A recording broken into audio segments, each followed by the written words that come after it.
যায়েদ বিন সাবিত রাদিয়াল্লাহু তাআলা আনহু নাম শুনেছেন? বিশ্বনবী দেখলেন মদিনার এই আনসারী সাহাবী হাইলি ট্যালেন্টেড, ইন্টেলেকচুয়াল, মেরিটোরিয়াস, জ্ঞানের প্রতি তার আকর্ষণ, মারাত্মক আকর্ষণ। বিশ্বনবী তাকে দায়িত্ব দিলেন, কোরআন যা নাজিল হয় তুমি লিখো। বিশ্বনবীর একাডেমিক প্রজেক্টগুলো তিনি হ্যান্ডেল করতেন। যায়েদ বিন সাবিত ছিল বিশ্বনবীর ব্যক্তিগত সচিব, বিশ্বনবীর ব্যক্তিগত সচিব এবং দোভাষী। ইহুদিরা কিছু লিখে দিলে এটার অর্থ বিশ্বনবীরে বুঝায় দিতেন, আবার ইহুদিদের কাছে কিছু লিখতে হলে তিনি লিখে দিতেন। বিশ্বনবী একদিন বললেন, ইহুদিরা যে চিঠি পাঠায় অর্থ তো বুঝি না, আরেক ইহুদি আইনে অর্থ করা লাগে। আবার ইহুদিদের কাছে কিছু লিখে পাঠাইতে চাইলে আমরা তো লিখতে পারি না, ইহুদিরে দিয়ে লেখা লাগে। ওরা যে পয়রা শোনায় লিখে দেয়, আমি ওদের বিশ্বাস করি না, আমার নিজের একজন লোক দরকার। বিশ্বনবী এই যায়েদ বিন সাবিতকে চুজ করলেন ল্যাঙ্গুয়েজের জন্য। উনি বললেন, যায়েদ, তোমার সফট স্কিলকে ডেভেলপ করতে হবে, তুমি হিব্রু ল্যাঙ্গুয়েজ শিখে ফেলো। যায়েদ বিন সাবিত বলল, বিশ্বনবীর মোটিভেশন আর ইন্সপিরেশন পেয়ে আমি 15 দিনে ইহুদিদের এই হিব্রু ল্যাঙ্গুয়েজ শিখে ফেললাম। শুধু শিখে ফেললাম না, হাত্তা হাদিকতু, even I became master in the language.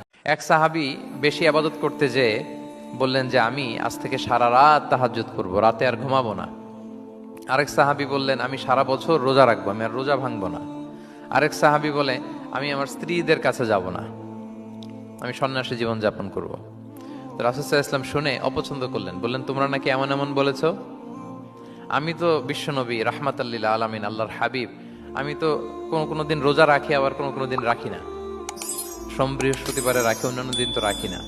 আবার রাতে আমি ঘুমাই, আবার তাহাজ্জুদও পড়ি, আবার আমি স্ত্রীদের সাথেও মেলামেশা করি। তো আমার এই ব্যালেন্স লাইফ লিড করেও তো আমি আল্লাহর শ্রেষ্ঠ হতে আমার কোনো সমস্যা হয় নাই, তোমাদের কি সমস্যা হলো? সুবহানাল্লাহ। দেখেন, ইসলাম খুব ব্যালেন্সড অ্যাপ্রোচে বিশ্বাস করে, ভারসাম্যপূর্ণ জীবন বিধান। তার মানে রাসূল সাল্লাল্লাহু আলাইহি ওয়াসাল্লাম যেটা শিখিয়েছেন ওইটাই স্ট্যান্ডার্ড। আপনি কি রাসূল সাল্লাল্লাহু আলাইহি ওয়াসাল্লামের চেয়ে বেশি মুত্তাকি হতে পারবেন? বুঝে থাকলে আওয়াজ করে বলুন, আল্লাহ রাসূলের চেয়ে বেশি বুজুর্গ হওয়া সম্ভব? মুত্তাকি হওয়া সম্ভব?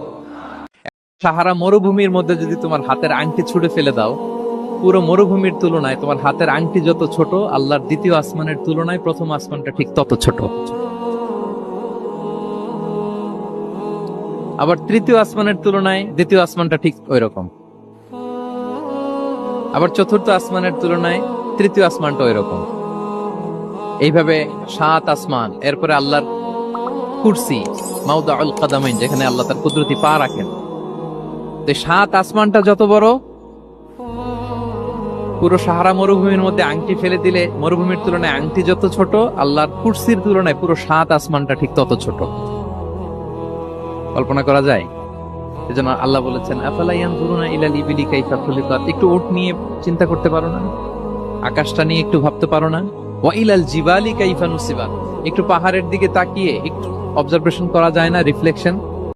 কারো ক্যান্সার দেখে যদি এই দোয়াটা আপনি বিশ্বাসের সাথে পড়েন, জীবনে কোনোদিন ক্যান্সার রোগে আক্রান্ত হবে না। অনেক সময় আমরা দেখি হাসপাতালে ক্যান্সারের 3rd স্টেজে চলে গেছে, লোকটা হ্যাংলা হয়ে চিকন হয়ে হায়রে কি কষ্ট পায়। বিশ্বনবী বলেন, অন্যের বিপদ দেখে কেউ যদি পড়ে, আলহামদুলিল্লাহিল্লাযী আফানি মিম্মা বাতালাকা বিহি ওয়া ফাদ্দালানি আলা কাসীরিন মিম্মান খালাকা তাফদীলা, মানে প্রশংসা সে আল্লাহর, যে আল্লাহ তাআলা তোমাকে যেই জিনিস দিয়ে পরীক্ষা করেছে, আমাকে ওইটা থেকে বাঁচিয়ে দিয়েছে। তোমাকে আল্লাহ যেই বিপদে ফেলেছে, আমাকে ওই বিপদ থেকে তিনি মুক্ত রেখেছে, আর তার অনেক সৃষ্টির উপর আমাকে তিনি প্রাধান্য দিয়েছে। সুবহানাল্লাহ পড়েন। যে কোনো বিপদ।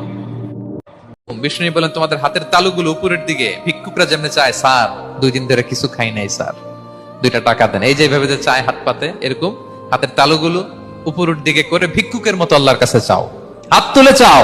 দোয়া হচ্ছে ইবাদতের নির্যাস। হাত না তুলেও দোয়া করা যায়, হাত তুলেও করা যায়, কিন্তু বিষ্ণু বলেন হাত তুলে চাও, কারণ ইন্নাল্লাহা হাইয়ুন কারীম, আল্লাহ বড় লাজুক এবং লজ্জাশীল। বান্দা যখন হাত তুলে ভিক্ষুকের মতো কিছু চায়, ওই হাত খালি হাতে ফিরিয়ে দিতে আল্লাহ লজ্জা লাগে। হাত তুলে চাইবেন। দোয়াতে আল্লাহর নামগুলো ধরে ধরে ডাকুন, ইয়া আল্লাহ, ইয়া রহমান, ইয়া রহিম, ইয়া হাইয়্যু, ইয়া কাইয়্যুম, বিরহমাতিকা আস্তাগফির।